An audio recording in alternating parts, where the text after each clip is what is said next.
Dr. Michelle Mazur. That's what my email signature says, and that is what a decade of work, research, and more caffeine-fueled nights than I care to admit say. But when I introduced myself like that to a well-respected business leader, he flinched. Ooh, I wouldn't say that if I were you. You're gonna intimidate people. Nobody wants to do a business with a know-it-all. I laughed. I thought he was kidding. I mean, come on.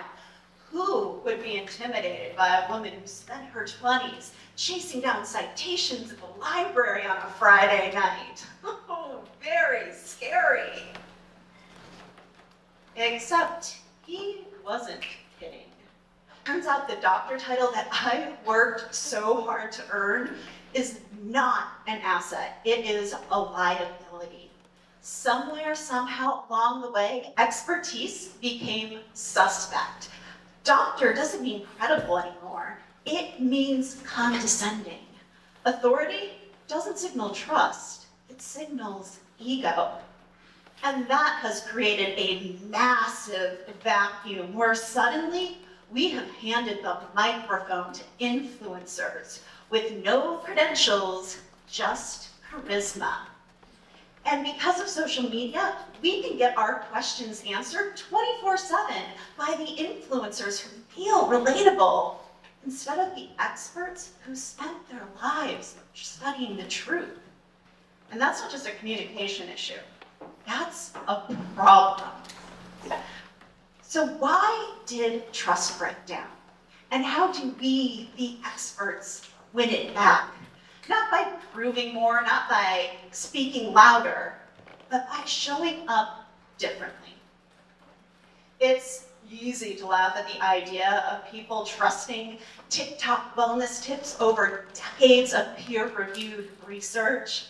I mean, influencers, they're mostly harmless until they're not. Let me introduce you to Belle Gibson. Young, blonde, and Instagram ready. She built an empire on her story. Terminal brain cancer, healed through diet. No chemo, no radiation, just green juice and good vibes.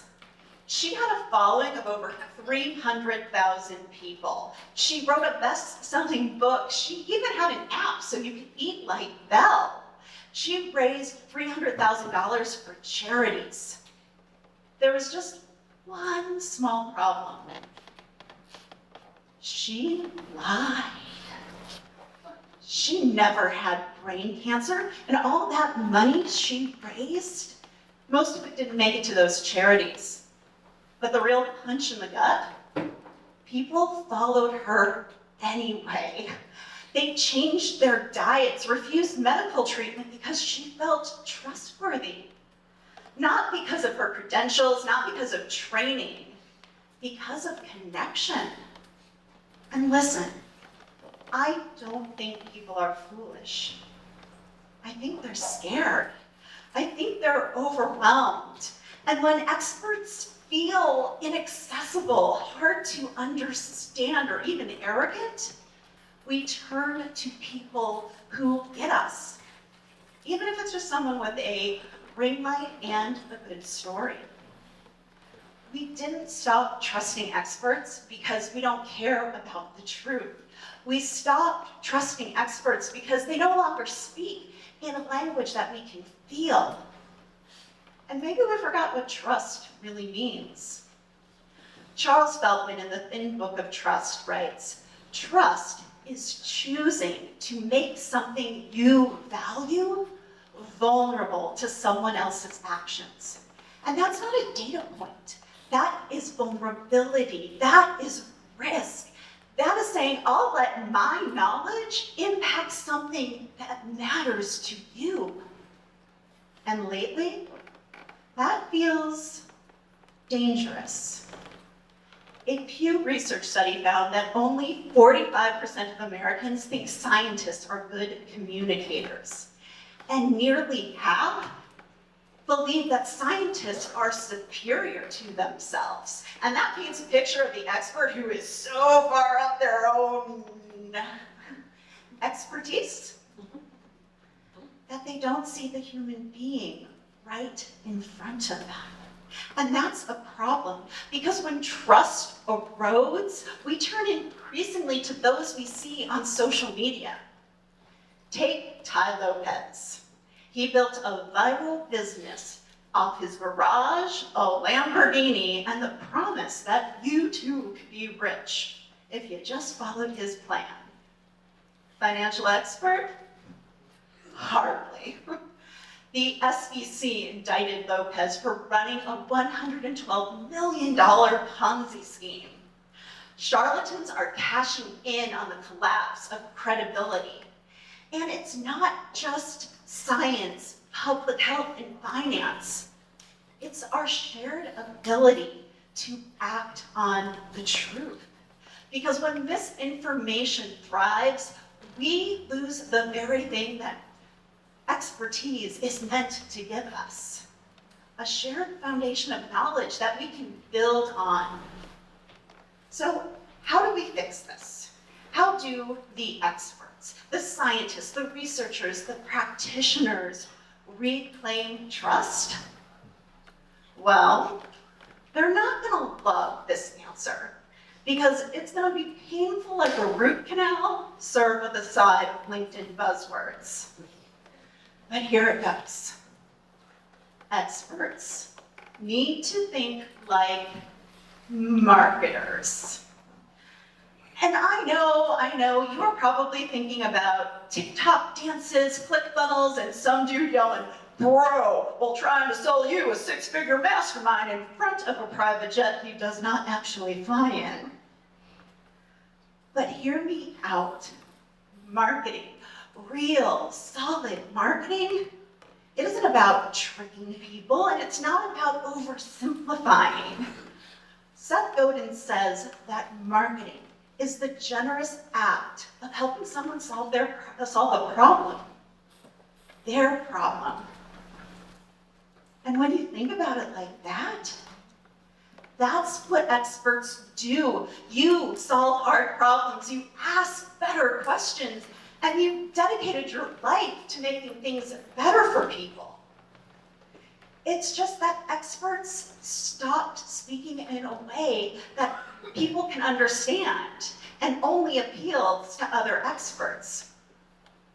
In graduate school, I was the editorial assistant for the Journal of Applied Communication Research. And I read article after article of incredible insights, how doctors could better communicate to improve patient outcomes, how teachers could better manage the classroom, how leaders could shift culture through their words. And you want to know where all that information ended up? Locked in that journal, trapped behind a paywall, read by only other experts, not the people who need it. And that's not just a missed opportunity, it's a tragedy. And it's the exact reason why we need to break out of the expert echo chamber. So here's what marketers know that experts don't. They start with the person. They lead with their problem and they translate to relate. So how do you start with the person? Marketers begin every conversation with just one question. Who is this for? Not what does the data say, but who's listening? What do they care about? What do they need? Meanwhile, experts, we start with our literature reviews and methodologies and sample sizes. And there was a good reason for it. We were trained to prove. But people don't respond to proof. They respond to presence and personality. No one wakes up in the morning and says to themselves, I would love to know more about the implications of our current atmospheric carbon dioxide levels. No one. We wake up and we think, will my kids have clean air to breathe? Or why are there so many fires and tornadoes and hurricanes? Or what's the deal with all these electric car tax credits? When we start with the person and show that we care about them and their lived experience more than our credentials and research, that is the very moment trust begins. And once we have that, we can lead with their problem.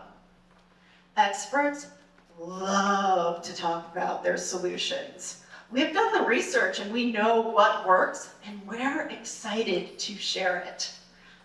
The problem with that is when you open with the answer, people feel like they've wandered into a movie halfway through. Like, what is going on here? They're confused. They don't know the stakes and they're not invested in the outcome. Marketers know better. They don't start with how great their product is. They start with the pain you already feel. You're tired of waking up at 3 a.m. You're overwhelmed by choice and you don't know who to trust. The moment you name the real problem people are facing is the moment that you stop being a know-it-all and start being a guide. And that's what experts need to be, guides, not gatekeepers. Because now we can finally translate to relate. And this is where it gets fun. Translation isn't about dumbing down. It is about opening up. It is about taking the brilliance of your expertise and giving it handles so people can grasp your ideas with. My client, Usura, is a data scientist at one of the most advanced telescopes on the planet, the Vera Rubin Observatory. And yeah, she could explain it to you in terms of Python pipelines or custom machine learning models and watch your eyes glaze over. But instead, she simply says, it's like a Ring doorbell camera for the night sky. It's always on, it's always recording, and it's going to help us understand what's happening up in space. And suddenly, people get it. They lean forward and they feel a sense of awe. Not because she made her idea smaller, but because she gave her idea a handle that people could grasp her idea with. And that's the power of translation. That's how we stop sounding like professors giving lectures and start being people, offering possibility. Imagine a world where we trust experts again. Not because we wore the right title or dazzled with jargon, because we made people feel seen, heard, considered. Because we started with them, not with us. Because we didn't just share what we know, we share why it matters. And this isn't about selling out, it's about showing up. Because here's the truth. Ideas can't change the world if no one hears or understands them. Trust isn't built on credentials, it's built on connection. So no, I don't expect you to trust me because I'm Dr. Michelle Mazur. I'm asking you to trust me because I care about you. Because I believe that experts, real experts, can show up differently. And when we do, we can drown out the noise. We can create a future founded in fact, in nuance, in curiosity. So whether you are an expert yourself or just someone looking for a voice you can count on, here's my ask. Let's stop waiting for the world to get better at listening. Let's get better at communicating. Let's make the truth feel like a warm welcome, not a cold lecture. Let's make clarity an act of generosity, and let's make connection our credibility. That is how you rebuild trust, one conversation at a time. Thank you.